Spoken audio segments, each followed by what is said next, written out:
Bom dia, Rosa. Bom, gente, então, mais uma vez, né, agora gravando, bom dia. Hoje o nosso sexto módulo do curso de Educação Ambiental, a gente vai falar sobre os projetos em Educação Ambiental. E da mesma forma como nos demais módulos remotos, né, quem tiver alguma pergunta, algum comentário, pode colocar aqui no chat ou pode levantar a mão, tá? Como eu vou colocar uma apresentação, né, eu não vou estar olhando o chat o tempo todo. Então, quem quiser levantar a mãozinha, aí eu vejo que interrompo a apresentação para você perguntar, tá bom?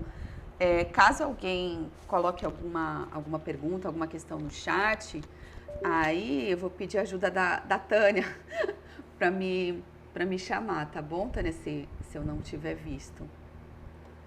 Pode ser?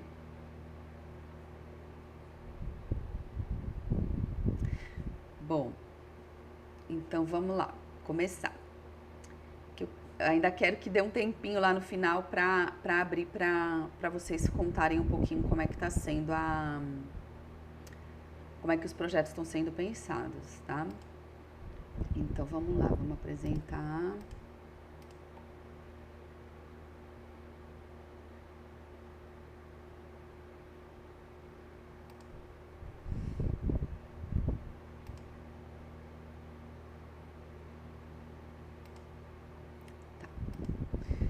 Tá ok? Estão vendo os slides aqui?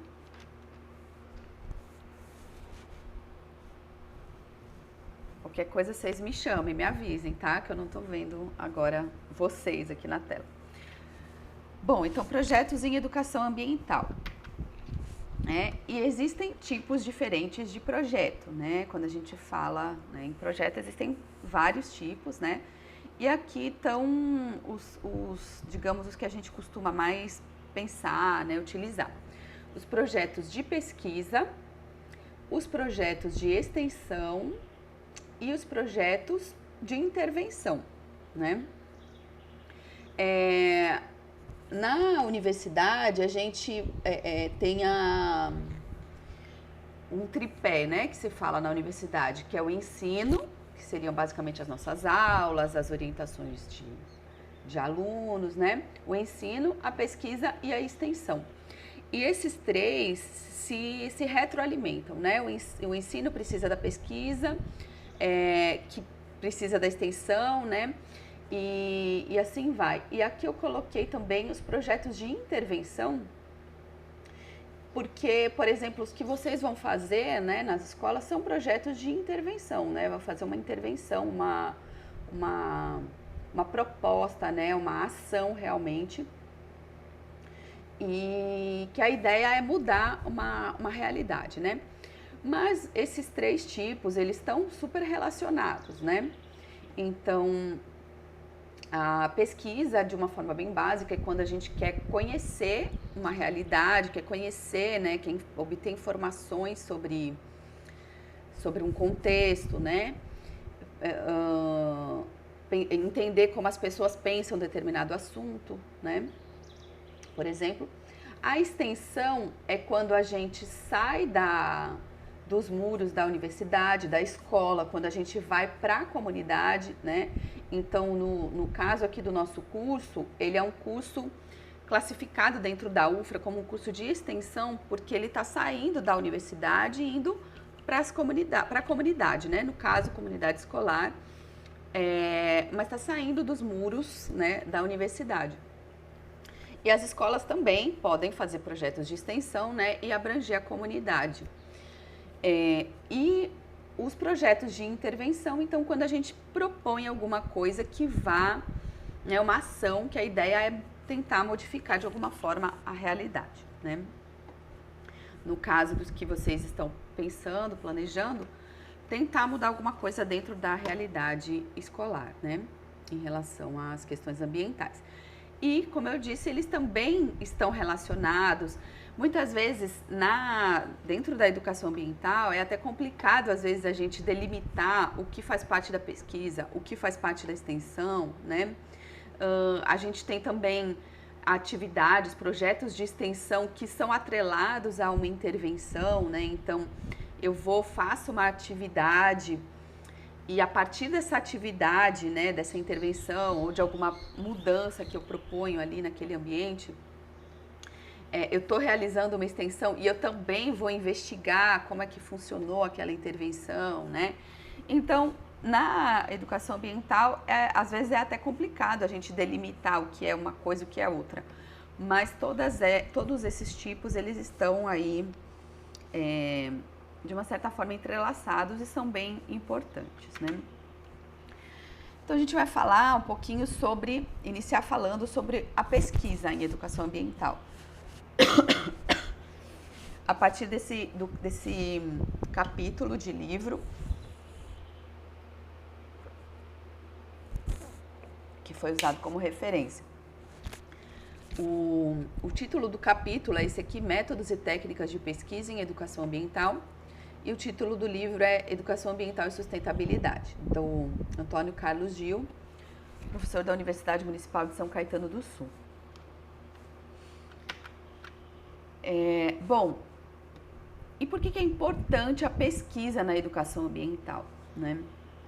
Então, desde a Conferência Intergovernamental sobre Educação Ambiental, lá em Tbilisi, em 77, já se vem falando que as mudanças necessárias à incorporação da educação ambiental nos sistemas de ensino não devem basear-se apenas na experiência, mas em pesquisas e avaliações. Olha, gente, quanto tempo, né? Foi por aqui que começou a se falar, a se sistematizar a educação ambiental realmente, né? Daí,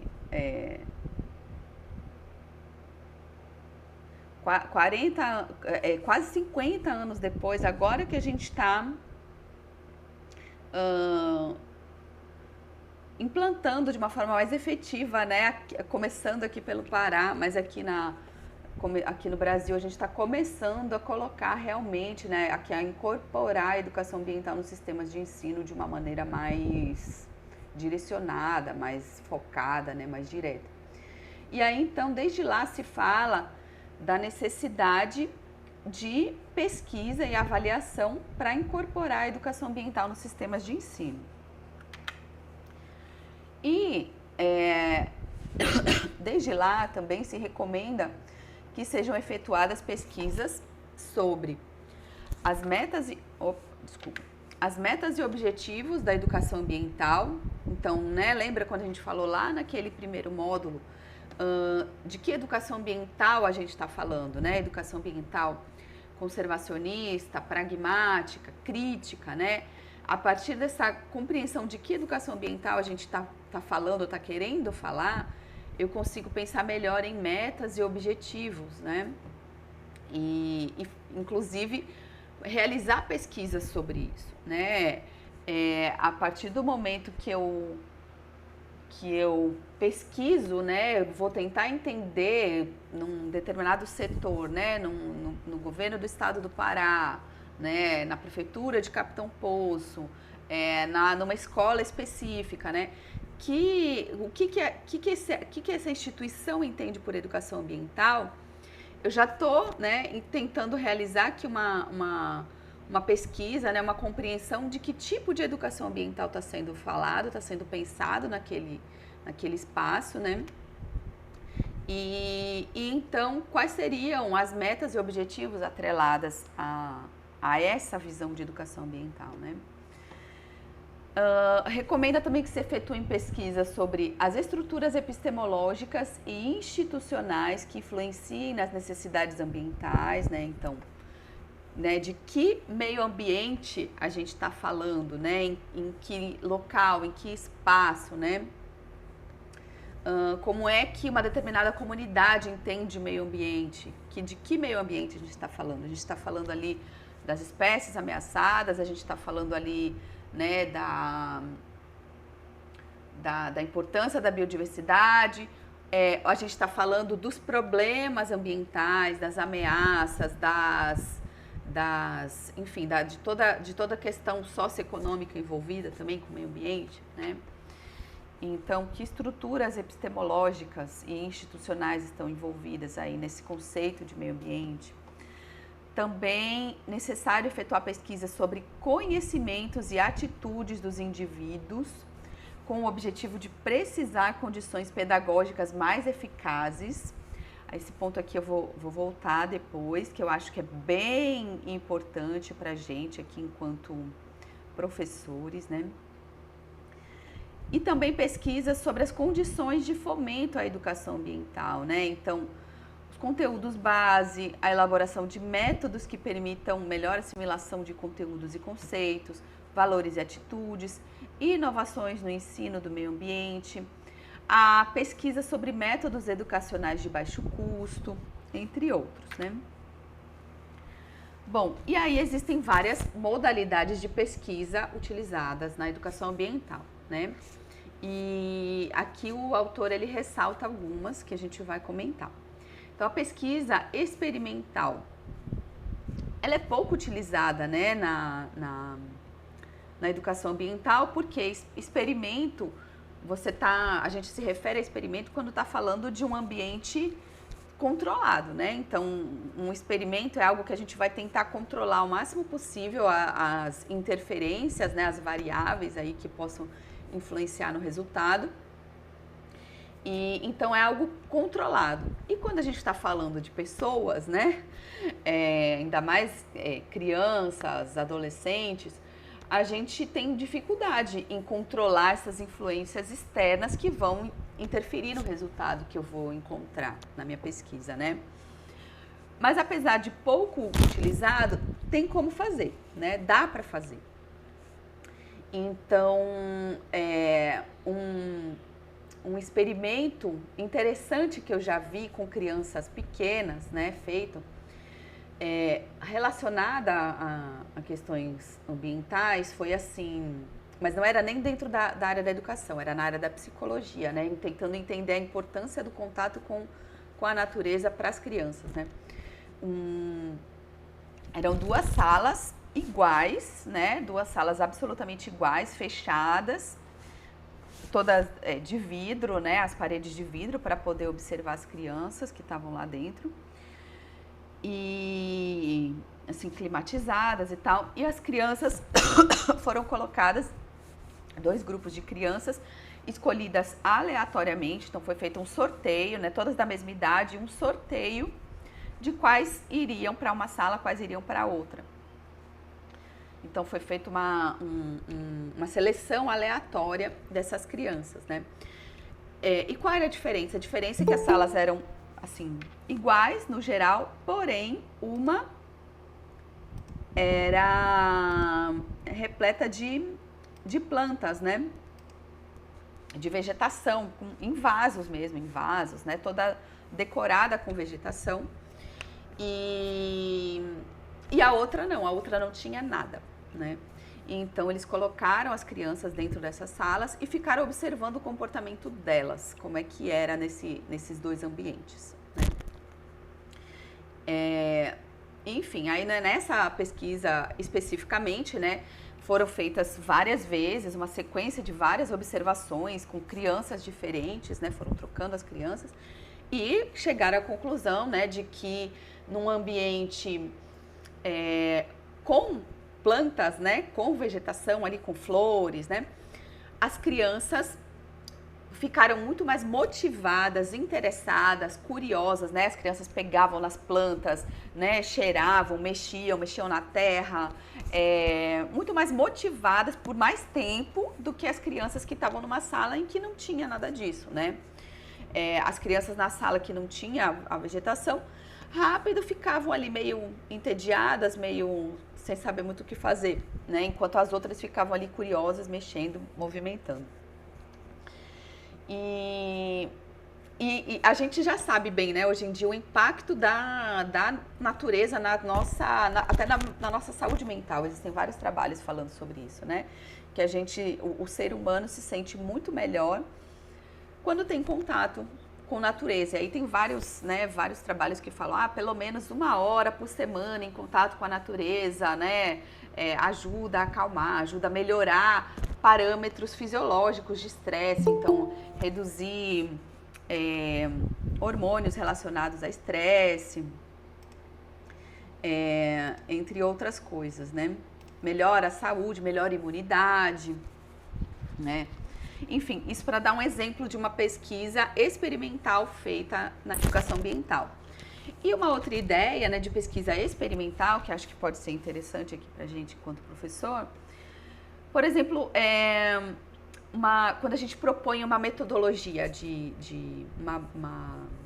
faz uma proposta pedagógica, né? Elabora, por exemplo, um jogo didático, elabora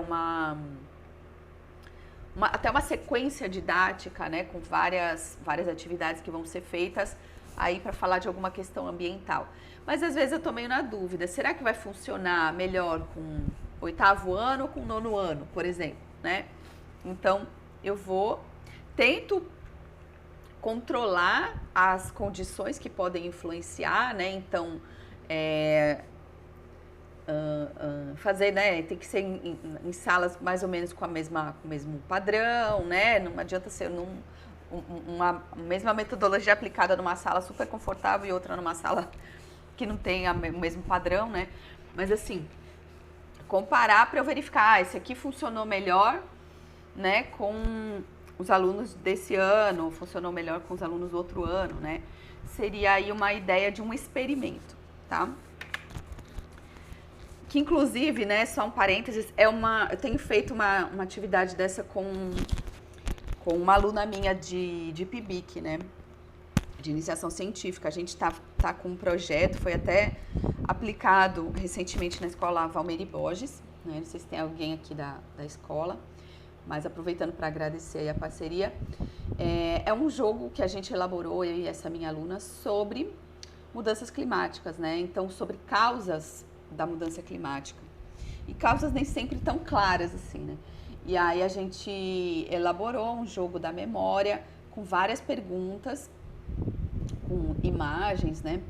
E aí as crianças eles vão tirando as cartas e a gente vai fazendo as perguntas, eles vão respondendo, né? E aí tinha justamente essa dúvida, será que com qual ano vai funcionar melhor, né? Acabou que a gente fez com o 8º e com o 9º ano, né? E no dia do 9º ano eu não estava junto, não pude estar junto, mas no 8º ano funcionou bem. Tenho a impressão que no 9º ano deve ter funcionado até melhor, né? Por conta do tema. Outro tipo, né, outra modalidade de pesquisa são os levantamentos, que são muito, muito utilizados na educação ambiental. Licença, gente. Tá. Oi, Nazaré, pode falar. Achei que fosse alguém entrando na sala. Pode falar.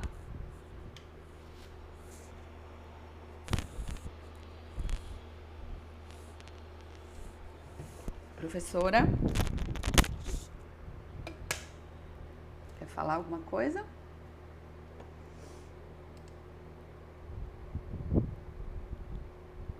Nazaré?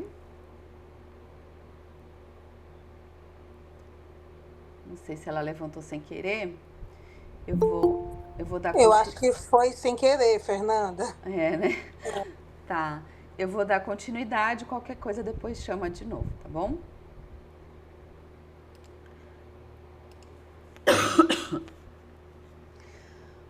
Bom, então os levantamentos, né? Os levantamentos são muito utilizados na educação ambiental, que são geralmente a interrogação direta das pessoas, né? Então, são aquele tipo de pesquisa, né, em que a gente utiliza procedimentos de amostragem e técnicas padronizadas para coleta de dados. Então, são os questionários, as entrevistas e a própria observação sistemática, né? Aquele tipo de observação quando eu tenho já alguns itens pensados, né, para eu observar, para eu registrar, né? E então isso é muito utilizado na educação ambiental porque a gente precisa entender, né, o contexto, ou entender o que as pessoas pensam sobre determinado assunto, o que elas aprenderam, né, com uma determinada aula, com uma determinada atividade, tá? Eu vou voltar depois aqui nos questionários. Então, vou passar agora. Outra modalidade de pesquisa são os estudos de caso, né? Que é um estudo profundo de um ou poucos objetos, né? Ou seja, os nossos objetos na educação são as pessoas, basicamente, né? E nossos objetos de estudo. E então a gente vai conhecer de uma maneira mais aprofundada, né? E detalhada aquela realidade. Então, eu posso estudar uma turma específica, né? Então, vou ver. Vou desenvolver aí uma sequência didática, né? E vou aplicar a uma única turma. Então, isso quer dizer que a gente está fazendo um estudo de caso, né? Acompanhando mais detalhadamente como é o comportamento daquela turma, ou às vezes de alguns alunos específicos, né? Não sei, alunos que de repente têm algum tipo de dificuldade, né? De estar trabalhando no ambiente ali de sala de aula. Vamos adaptar, levar eles para trabalharem ao ar livre, né? Vamos ver como é que funciona, tá? E então são estudos mais detalhados e aprofundados, né? A gente não vai ter uma amostra muito grande, mas são bem importantes também. Outro tipo de pesquisa é a pesquisa-ação, né? Que também é bem utilizada na educação ambiental. E que ela é utilizada em associação com a resolução de um problema coletivo. Então, né, acredito que os projetos que vocês têm pensado, né, eles não são inicialmente de pesquisa, a intenção não é que sejam de pesquisa, mas também, né, se alguma escola se interessar, algum professor, né, acredito que possa ter um viés de pesquisa, dependendo da maneira como ele for pensado, for estruturado, né. E aí, acho que muitos se enquadrariam aqui nessa ideia de pesquisa-ação, que é aquela forma uma das formas lá de intervenção que a gente colocou lá no início, né?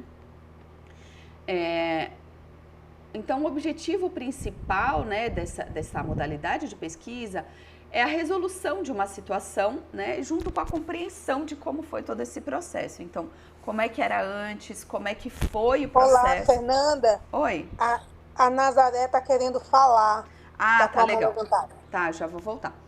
E aí, como é que foi, então, a resolução e os resultados dessa pesquisa-ação, tá? Eu acho que essa pode ser uma ideia para algumas escolas, né, que tenham condição, que tenham interesse, de até mesmo na implantação desses projetos de vocês, pensarem em algum viés de pesquisa, principalmente pensando na ideia que eu falei inicialmente, da importância de ter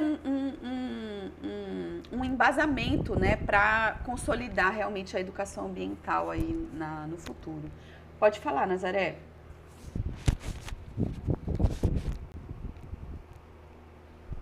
Nazaré? Aproveitar para prender meu cabelo.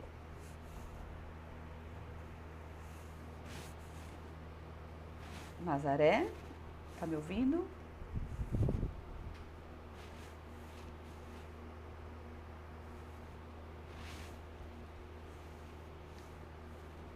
Opa. Eu acho que ela apertou também de forma...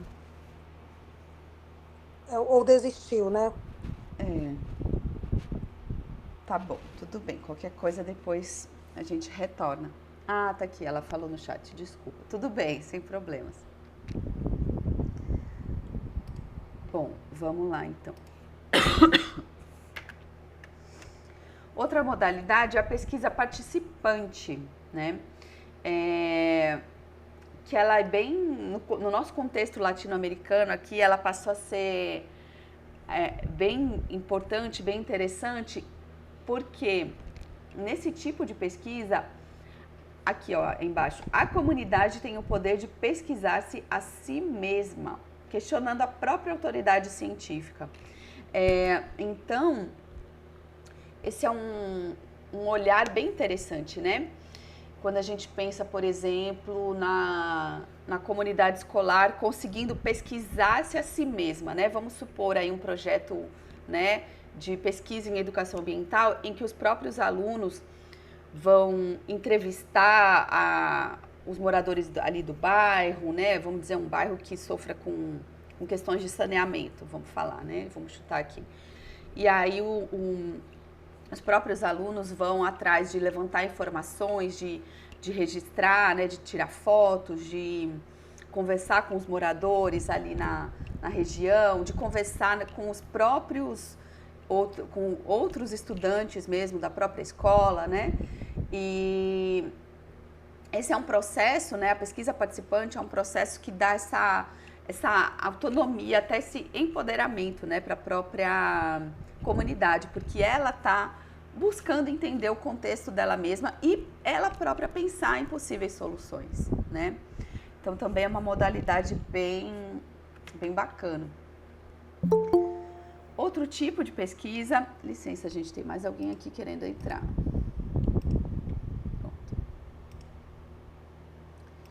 É a pesquisa etnográfica, né? Esse não, acredito que não seja tão interessante assim na questão escolar, com algumas exceções, né? Mas porque é aquele tipo de pesquisa mais com origem na antropologia, né? Com aquela questão de conviver com a comunidade estudada, né? Na verdade, vocês, enquanto professores, já fazem parte, né, da comunidade mesmo, e que visa entender todo o contexto ali daquela comunidade, né? Então, é conviver para poder entender realmente tudo aquilo. Como, né, os professores já fazem parte da comunidade escolar, acho que não é tanto esse âmbito, mas faz parte também das pesquisas em educação ambiental, né? A pesquisa etnográfica.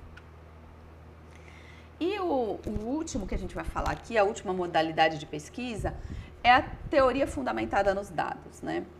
Que, na verdade, é um conjunto, né, de dados. A gente reúne vários dados sobre um determinado assunto, um determinado fenômeno, e a partir desses dados vai se verificar, né, as regularidades, as inconsistências, e aí verificar o que emergiu desse processo de análise, né? Então, a proposta nesse modelo aqui não é testar uma teoria, mas é entender uma situação, né? Então, como e por que os participantes agem de um determinado modo. Vamos supor, a gente tem, né, próximo aí num bairro, de uma escola, um igarapé, e todo mundo trata o igarapé como se fosse um lixão, vamos supor, né? Por que as pessoas agem desse modo? E aí a ideia é coletar vários tipos de informação, atrelar várias técnicas, então, entrevistas, fotos de antes, de depois, né? Conversar com as lideranças locais, entender até mesmo como se formou aquela comunidade, né, para compreender o porquê daquele comportamento, o porquê daquela compreensão, né, de que se pode utilizar ali, jogar lixo, enfim, ali num igarapé, na margem do igarapé, né? Então, é como se fosse uma reconstrução de uma experiência, tentar compreender a partir de várias fontes de dados o porquê daquela situação, tá?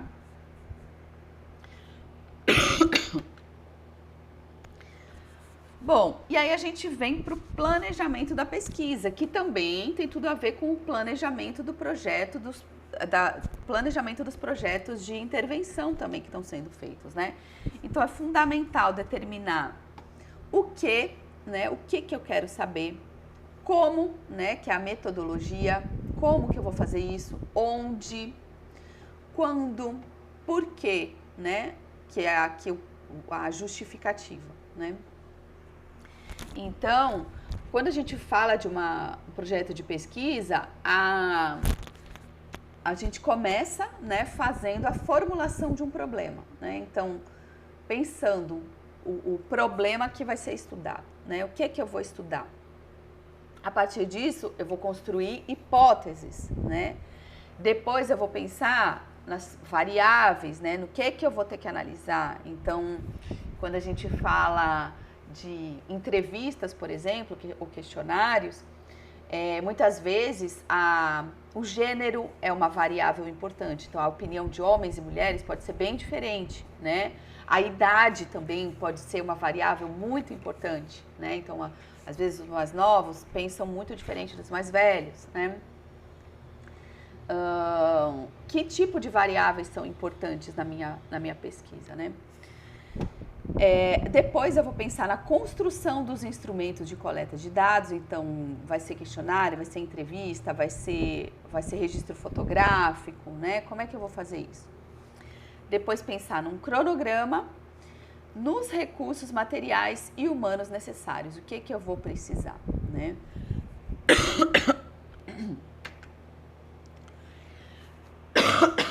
Gente, desculpa, minha garganta tá muito ruim.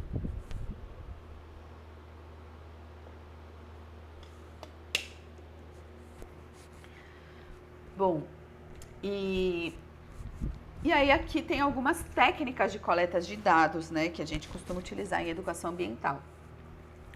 A observação espontânea, que é, né, algo, digamos, é a base, né, às vezes até quando a gente vai só conhecer, né, inicialmente uma escola, um local, primeira observação geral, né, espontânea, ela é importante, né. A partir dessa observação espontânea dá pra gente até elaborar melhor a nossa metodologia, até a nossa formulação do problema, né? O que eu quero entender realmente daquela realidade, né? A observação participante, então, que é quando o pesquisador se envolve ali no dia a dia, né, daquela comunidade, daquele grupo. A observação sistemática, que é uma observação, como eu mencionei antes, né, que a gente já vai com pontos mais direcionados, né? Aqui eu posso dar um exemplo de duas alunas que fizeram um TCC comigo um tempo atrás. Elas trabalharam, entre outras técnicas, né, com observação sistemática, em duas escolas aqui de Capitão Poço, né?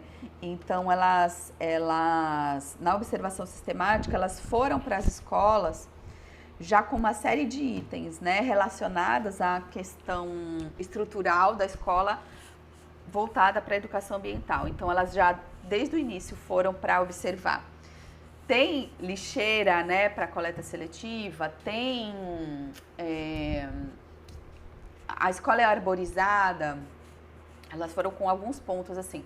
Outro ponto, por exemplo, como é que é a questão do lixo no ambiente escolar, né? Depois das aulas, fica lixo jogado pelo chão, os alunos, né, têm esse mau costume, né? Ou não, todo mundo já está acostumado a lidar com o descarte do lixo nas lixeiras, enfim. Elas foram já com alguns pontos, elas passaram um tempo nas escolas, né, fazendo também aplicação de entrevistas, usando outras técnicas, e elas faziam também essa observação sistemática, tá? Outra técnica, então, são as entrevistas, né, que é diferente dos questionários. Aqui, na verdade, está trocado, o formulário é junto com o questionário, agora que eu vi. A gente costuma falar como sendo a mesma coisa, né? Mas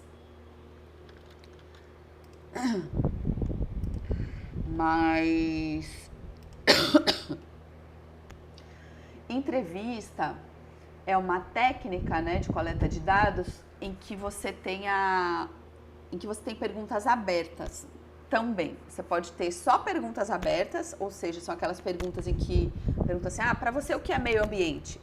E a pessoa vai responder da cabeça dela o que ela achar que é meio ambiente, né? Ela tem abertura total para dizer o que ela quer. Nas entrevistas, a gente também pode misturar perguntas abertas, que foi esse exemplo que eu dei, com perguntas fechadas, que já seria assim, o que é meio ambiente? E aí eu dou várias opções de resposta para aquela pessoa, né? Dou lá 4, 5, 6, 10 opções, né? Mas a pessoa vai ter que responder dentro daquelas opções que eu dei, né? Então, às vezes é interessante utilizar perguntas fechadas, mas às vezes é interessante utilizar perguntas abertas. E as entrevistas, elas podem ter só perguntas abertas ou podem ter perguntas abertas e fechadas. Quando eu falo de questionário, aí os questionários já são só com perguntas fechadas, né? Só com perguntas que eu vou dar as opções de resposta, como a gente fala de marcar, né? As perguntas de marcar, tá? Por que é muito diferente o que a gente obtém de resposta, né? Eu não sei se aqui vocês já trabalharam com isso, mas acho que é interessante ressaltar, porque assim, quando eu trabalho com perguntas abertas, né, como eu falei, a gente está dando total liberdade para a pessoa expor o que ela quiser. Então, assim, se eu pergunto o que é meio ambiente, se a pessoa quiser responder assim, meio ambiente é um atraso de vida, não serve para nada, ela está livre para responder. Eu estou pegando realmente o que a pessoa pensa, né? O que ela quer expor sobre aquele assunto. E quando eu já dou as opções de resposta, pode ser que eu não pense na opção que ela queria falar, entendeu? Eu fecho, eu limito as opções de resposta, né? Então pode ser que a pessoa pense uma coisa que não passou pela minha cabeça de pesquisador. E aí eu estou limitando, estou enquadrando o pensamento dela, né? Por outro lado, tem perguntas em que não tem muita opção realmente, né, de resposta. Então, perguntas que às vezes é sim ou não, né? Então, é mais fácil eu colocar logo lá as opções, né? E também, quando eu vou analisar essas respostas, quando eu já dou as opções, né, quando eu faço perguntas fechadas, é muito mais fácil de eu analisar esses dados do que quando eu tenho perguntas abertas, né? Quando eu tenho já perguntas fechadas com todas as opções de resposta, os quadradinhos lá marcados, no final eu vou, né, analisar e já vou dizer, 70% dos entrevistados responderam tal coisa, 10% responderam tal coisa, fica muito mais fácil. Quando eu tenho respostas abertas, eu vou precisar primeiro compreender realmente o que foi falado, né? O que a pessoa quis dizer com aquilo que ela falou, para depois criar categorias e depois poder dizer, né, se 70% falou isso ou aquilo e tal. Então é uma análise que demora muito mais, com perguntas abertas. Olá, Fernanda. Olá. E aí, falando disso, acho interessante colocar que as perguntas, assim, em projetos, por exemplo, na escola, que a gente vai estar trabalhando com alunos, né? Às vezes é difícil de colocarem para fora, às vezes oralmente é mais fácil, sabe? Porque eles falam mais do que eles escrevem, muitas vezes. Porque, assim, as perguntas, quando a gente pensa, vem de uma geração, a forma até de entender o meio ambiente. E a deles é outra forma de entender, uma outra geração que, às vezes, nos nossos questionários, podem não contemplar, né, alguns elementos desses participantes. Eu lembro, aí quando tu tens também a questão da resposta, né, tu vai ter uma grande quantidade de dados, aí vem também aquele método, né, da grande teoria, né, a teoria baseada nos dados, né, que aí tu vai fazer a classificação daquilo e tudo mais para depois analisar, mas aí é outra coisa. Mas na hora de fazer essa indagação de como esses estudantes talvez pensem sobre algumas questões ambientais ou dentro da escola mesmo, de como se comportar, do que eles entendem da importância daquilo, às vezes a gente tem que ficar um pouco atento para esse conflito de gerações que às vezes a gente não considera, sabe? Bem lembrado, Tânia. Conflito de gerações e às vezes também relacionado ao local, a realidade, né, daquele aluno, daquela criança, o bairro onde ele mora, às vezes a família, né? Então, às vezes parece muito óbvio pra gente, né, falar. Eu percebo isso nos nossos alunos da UFRA, né, principalmente quando quando vem os calouros que estão chegando de outras, né, ainda de outros ambientes, ainda não estão lá tão acostumados com a gente, né? Então, a gente, sei lá, fala alguma situação, mas né, do contexto em que ele veio, em que, né, onde ele cresceu e tal, é completamente diferente, né? Isso é verdade. Então, é bem interessante o que a Tânia está colocando, realmente. Eu, particularmente, prefiro trabalhar com pergunta aberta, né? Mas isso depende muito, justamente por essa questão, né? Para dar liberdade para o entrevistado. Mas isso depende muito do tempo, né? De quantas pessoas você vai entrevistar. Se você vai entrevistar 200 pessoas, fica difícil fazer entrevista aberta, né? Porque é muita coisa. Mas, enfim, né? Outra técnica de coleta de dados é a história de vida, né? Então, isso aqui geralmente é mais utilizado quando, né, a gente vai trabalhar numa comunidade e aí quer conhecer, né, o histórico ali, por exemplo, das lideranças de uma comunidade, né? Quando a gente vai, a professora Thaisa vai todo ano no lixão, né? Então, quer conhecer a dinâmica ali de vida dos catadores, né, de lixo, qual é a relação deles ali com o lixão, como é que isso foi constituído, né? E outras técnicas de coleta de dados, que aí aqui não é o autor do capítulo que coloca, fui já eu que coloquei, né? A própria roda de conversa, então, que eu acho que com crianças, adolescentes, né, dependendo da idade, da dinâmica, é interessante, porque às vezes em algo mais descontraído eles também acabam se abrindo mais, falando mais, né? E os próprios jogos, né? Como no exemplo que eu dei também lá do jogo que a gente está trabalhando de mudanças climáticas, foi uma surpresa muito feliz, assim, para mim. Eu fiquei bem contente de ver o quanto eles se soltaram a partir do jogo, né? A gente começou com uma roda de conversa, né, sobre o assunto, mas principalmente quando a gente entrou no jogo, eles se soltaram bastante, né, com a ideia de que a gente tem que acertar e tal, né? As respostas foram se soltando e acertando realmente, né? Foi bem, bem legal.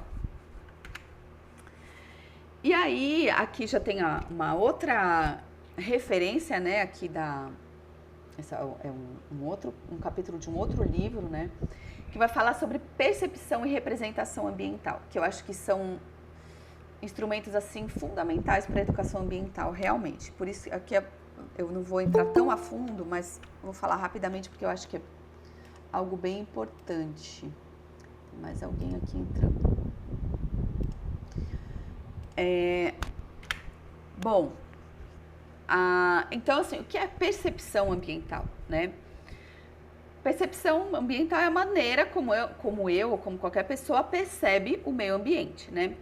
E essa percepção, ela é impulsionada por diversos fatores internos, né?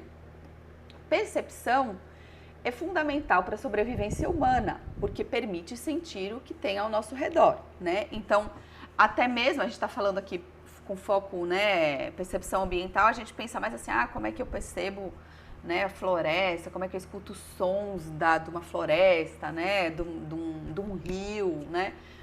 Mas mesmo num ambiente urbano, isso é extremamente importante e também importante para a nossa sobrevivência, né? Então, quantas vezes a gente não está andando na rua e escuta o barulho de uma moto, né? E aí, opa, preciso ir para o canto para a moto não passar por cima de mim, né? Assim, né? Aqui, ainda bem que a gente não tem tanto esse problema, né? Mas numa capital e tal, a gente também tá numa rua mais silenciosa, de repente vem um barulho e fala, epa, será que eu vou ser assaltada aqui, né? Então, essas percepções, né? Elas são importantes para a própria sobrevivência humana, né? E imagine, então, isso quando né, nossos antepassados aí viviam mais, né, no ambiente natural, o quanto isso não foi importante, né? Quando, por exemplo, ainda era necessário fugir de predadores ou fugir de grupos inimigos, né? Essa percepção é extremamente importante, né? Na seleção de alimentos também, imagina ao longo aí da história humana, a seleção de alimentos através dos sabores, dos cheiros, né? O quanto que isso também não foi essencial para a sobrevivência humana, né? Então, percepção é a capacidade de ver, ouvir ou tomar conhecimento de algo através dos sentidos. Existem várias definições de autores diferentes, né? E aí eu queria focar nessa daqui, nessa última, de Fernandes et al., de que é a visão, entre aspas, porque não é só visão, né? São os vários sentidos utilizados aí, que cada pessoa tem do ambiente que a cerca, sendo o primeiro passo na direção do processo de conhecimento e do exercício da cidadania ambiental. Então, aqui a gente falando dentro da educação ambiental crítica, né? A forma como a pessoa percebe o ambiente é fundamental para um primeiro passo aqui no sentido do exercício da cidadania ambiental, né? E eu estou reforçando isso aqui porque, por exemplo,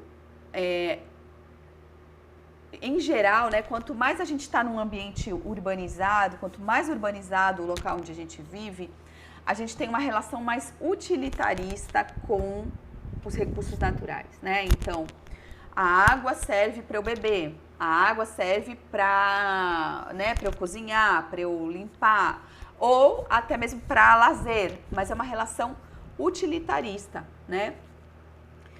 Essa relação utilitarista, né, de que o recurso natural está a meu dispor, a meu favor, digamos, na nossa visão antropocêntrica, acaba dando a entender que, se eu posso, então, pagar para ter acesso a essa água, né, tudo bem, eu pago, eu compro a água mineral que eu vou beber, eu pago, né, a água encanada que vem aqui para minha casa, né, eu pago para eu ir num balneário tomar banho e ter lazer dentro de um ambiente aquático, né. Então, essa visão utilitarista estabelece um tipo de relação com a natureza, né.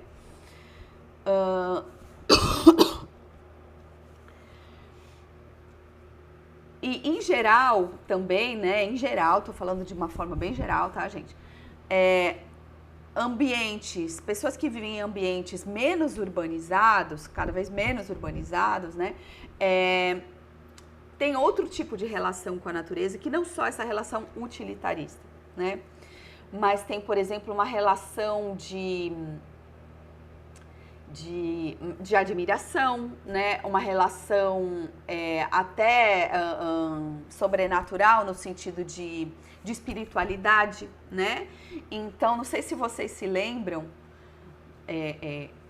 isso eu lembro, foi bem marcante para mim, quando teve um acidente aéreo com um avião acho que foi da Gol, muitos anos atrás já, nem me lembro quantos anos, mas que o avião caiu numa terra indígena. E assim, né, foi feito lá o resgate dos corpos e tal, mas aquele avião ficou na terra indígena durante muito tempo, ninguém tirou, né, e aí eu lembro que uma vez, né, anos depois, foi feita uma reportagem falando, né, que os indígenas estavam muito incomodados com aquele avião ali, não me lembro nem qual era a etnia indígena nem nada, mas assim, porque o avião caiu exatamente numa área sagrada para eles, né? Numa área em que eles utilizavam mesmo para rituais sagrados, né? De relação com os ancestrais e tal. E estava atrapalhando demais eles. E assim, depois de anos, ninguém tirou aquele avião de lá, sabe? Então, assim, são outras formas de relação com o ambiente, né? Com a natureza. Dei um exemplo bem, né, forte, mas existem outros, né? Então, assim, sabe aquela coisa né, por exemplo, né, do sítio da minha avó, né? A minha avó tinha um sítio e lá eu brincava, eu era livre, eu corria, né? Então, aquela relação de se sentir bem naquele ambiente em que eu estava livre, em que eu corria ali no quintal, né, no meio das árvores, no meio das plantas, né? Aquela sensação de bem-estar, né? É uma outra relação que não é baseada no utilitarismo, né? Então, esse tipo de relação, né, de admiração, de contemplação, de bem-estar, de carinho mesmo, não é algo que eu consiga comprar, que eu consiga pôr em forma de dinheiro. Eu consigo pagar para sentir de novo aquilo, né? Então, é uma outra relação, uma outra forma de relação. E aí, essa definição aqui de percepção que o Fernandes coloca, né? Fernandes et al. Colocam, Fernandes e colaboradores. Então, de que a visão de que cada pessoa tem do ambiente que a cerca influencia diretamente, então, nessa minha relação, na maneira como eu penso que eu posso usar ou deixar de usar algum ambiente, que eu posso usar ou que eu posso até mesmo ignorar aquele ambiente ou aquele problema ambiental. Então, é um primeiro passo no processo de exercício de cidadania ambiental. Então, assim, como a gente acabou de falar, né? Às vezes o meu aluno, né, de uma comunidade rural, ele tem um tipo de relação com um rio, com, né, o solo mesmo, se ele é de uma família de agricultores, né? Ele tem um tipo de relação que, de repente, para mim é até difícil de compreender. E por isso que é importante eu tentar entender, né? Entender qual é aquele contexto, qual é aquela visão que ele tem. Se eu quero que ele, né? Se eu quero de alguma forma direcionar para esse exercício de cidadania ambiental, né? Para o meu aluno urbano também, da mesma forma, às vezes ele também não está entendendo que aquele igarapé que passa ali atrás da casa dele, né, é uma fonte de água, é uma fonte de alimento, é uma fonte de saúde, né? Às vezes ele, né, acostumado com alguns padrões de relação, né, tá entendendo que aquilo lá eu posso ignorar simplesmente aquele igarapé, né, não presta para nada, né? Então, é importante a gente entender o que as pessoas pensam para tentar caminhar aqui nesse sentido de uma cidadania ambiental, né? E aí é diferente um pouquinho a percepção da representação ambiental, embora elas tenham o mesmo fundamento, né? Mas por quê? A percepção é algo absolutamente individual, é algo de como a pessoa realmente sente aquele ambiente, aquele recurso natural, né? Só que nem tudo... Fernanda, Oi. desculpa. A representação seria a concepção que antigamente se colocava, né? Que as pessoas trabalhavam em projetos. Eu já fiz uma pesquisa sobre concepção de estudantes sobre meio ambiente lá no Planetário do Pará. Uhum. E era sobre concepção. Seria agora, no caso, a representação, Fernanda? Não, a representação é o que ela externa, aquilo que ela fala, né? Então, olha só, nem tudo que eu realmente penso e sinto, eu consigo falar. Eu consigo pôr em palavras, ou eu consigo pôr em imagens, né? Com criança é muito utilizado desenho, né? Então, nem sempre, né, se dá para colocar aquilo, né? Dá para externalizar. Então, a representação, digamos que ela não é tão rica quanto a percepção em si, né? Então, eu, enquanto pesquisador, eu não consigo acessar necessariamente a percepção mesmo, mas eu consigo acessar a representação que aquela pessoa está fazendo, né? O que ela está falando ou o que ela está desenhando, né? Sobre um determinado tema, né? Certo, entendi. Entendeu? A diferença dos dois. O que eu queria entender e saber se hoje essa representação do que tu fala seria, então, aquele mesmo simbologia, aquela mesma entendimento do que seria a concepção, ou tem ainda a concepção ambiental, ainda existe a pesquisa sobre isso, sobre a concepção sobre meio ambiente, né, sobre vários assuntos, né? A gente fala mais em percepção e representação. Até algum tempo atrás também se falava, os trabalhos vinham muito assim, percepção, até que começou a se fazer essa diferenciação entre percepção e representação.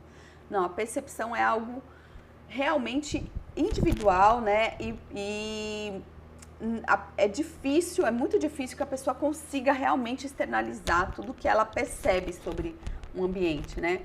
Mas ela coloca uma representação, né? Entendi, Entendeu? entendi. A percepção, às vezes a gente não consegue representar porque não tem nem palavras para aquilo, É, é uma coisa do sentido, né? Às exato. vezes a arte consegue, né, É, colocar um pouco mais, e mesmo assim ainda é individual de cada um. é.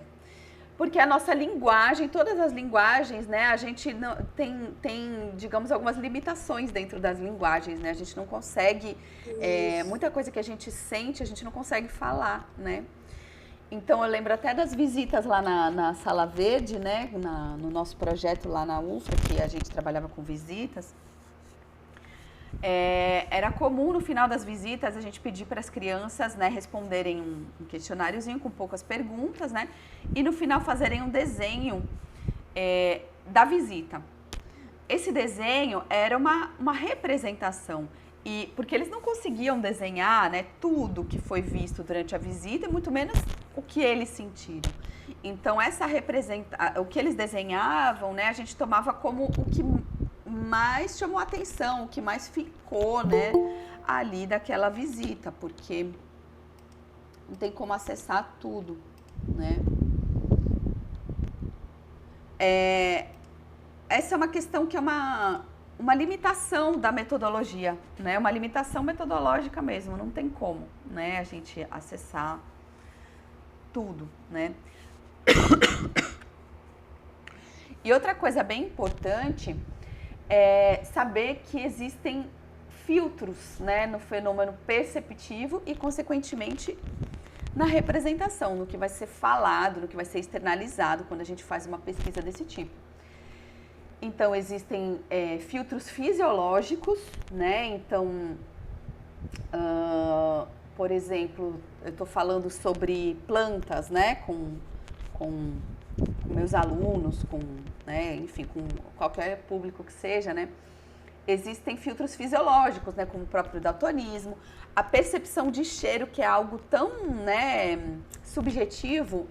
Às vezes uma pessoa percebe super, né, de uma forma super intensa um tipo de cheiro, a outra não percebe, né, e assim vai. Sabor também, né?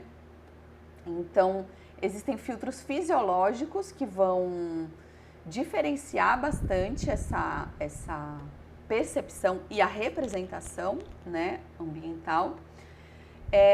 E filtros culturais, então, preferências, repulsas, né? Quando a gente está falando, por exemplo, de alimento, né? Repulsa por alguma carne, por algum tipo de alimento, por determinados locais, por determinado. Eu não gosto de passar naquele lugar porque aquele igarapé fede, né? Enfim, é um tipo de filtro fisiológico junto com o cultural, porque às vezes, aquele lugar é feio também, é feio. Feio é algo construído, né? Feio é um conceito cultural do que é feio, do que é bonito, né? E aí são filtros que vão nos dar um determinado tipo de relação também com aquele ambiente, com aquele elemento natural, né? Outros filtros, né, que a gente até já comentou um pouco, a idade, né? Então, os mais velhos percebem de um jeito, mais novos de outro, o gênero, a renda, né? Então, isso aqui influencia demais também na nossa percepção e representação ambiental e na relação que a gente tem com a natureza, né? Enfim, aí aqui outros aspectos biológicos, evolutivos, né? E a gente consegue acessar, então, as visões de mundo, as sensações, os valores e as opiniões das pessoas em relação ao ambiente a partir da fala, da escrita, né, e de ilustrações, basicamente, né? E assim, a gente também, a Tânia mencionou, através da arte, né, de música, por exemplo, tem às vezes, né, principalmente falando aí no ambiente escolar, né, às vezes a gente quer colocar na forma de uma música, né, um projeto, né, algo que foi feito, algo que foi desenvolvido, né, que é pôr na forma de uma música, né. Outro dia na escolinha da minha filha, né, teve o evento do Dia das Mães. E aí a ideia era que cada turma apresentasse uma dança, né, para homenagear as mães. Mas teve uma turma, acho que do segundo ano, se eu não me engano, do fundamental, que eles falaram, não, a gente não quer fazer uma dança, a gente quer fazer um teatro. E aí eles elaboraram a peça, né, e fizeram o teatro homenageando as mães, né? Então, uma outra forma de representar, né, aquilo que a gente quer falar também. Bom, e aí, então, para que tudo isso é útil, né? Para verificar, por exemplo, alterações no âmbito ambiental, né, que a gente está focando aqui. Verificar alterações na paisagem e suas possíveis causas, né? Aí aqui também, um tempo atrás, orientei um TCC de 2 alunas da UFRA. Uma era do Boca Nova, a outra do Garrafão. Elas entrevistaram várias pessoas, né, moradoras do Boca Nova e de uma localidade do Garrafão, a respeito das mudanças no rio que elas observavam, né, ao longo dos anos. Ao longo aí de, se não me engano, foram 40 anos. Então, elas tentaram acessar as representações antigas dessas pessoas e as representações atuais, né, para verificar mudanças que estavam acontecendo na paisagem do rio ao longo do tempo e as possíveis causas percebidas por essas pessoas, né? Então, o assoreamento,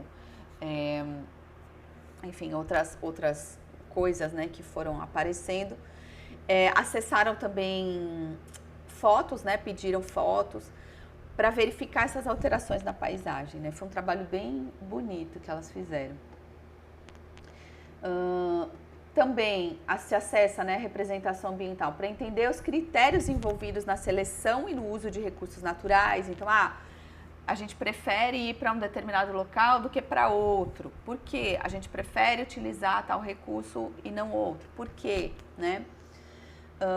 Para elaborar estratégias de conservação ambiental. Então, como eu falei, se um grupo tem uma relação mais utilitarista com determinado recurso natural, eu vou precisar trabalhar no sentido de conservação de uma forma, né?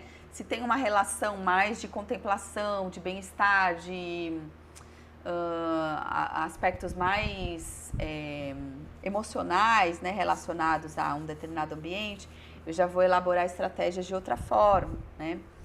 Realizar diagnósticos ambientais, desenvolver projetos que levem em consideração as visões sobre o ambiente que tem os diferentes atores sociais. Então, às vezes, também sobre por exemplo, né, algo que acontece muito, um lago. Tem um lago, digo um lago porque é um ambiente mais fechado, né?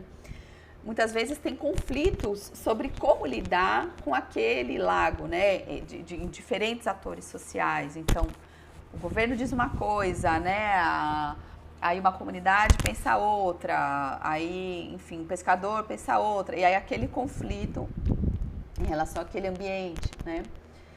E também para ajudar a fazer avaliação rápida de impactos de longo prazo. Então, tá tendo,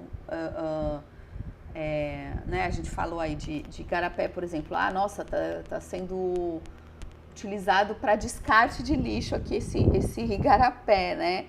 Então, quer dizer, provavelmente, em longo prazo, isso não vai ser legal, né? Vai dar algum problema mais sério, né?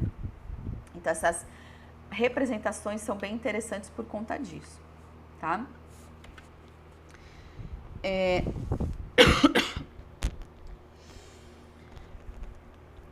Gente, vocês querem fazer uma pausa agora ou a gente continua mais um pouquinho e para mais pra frente?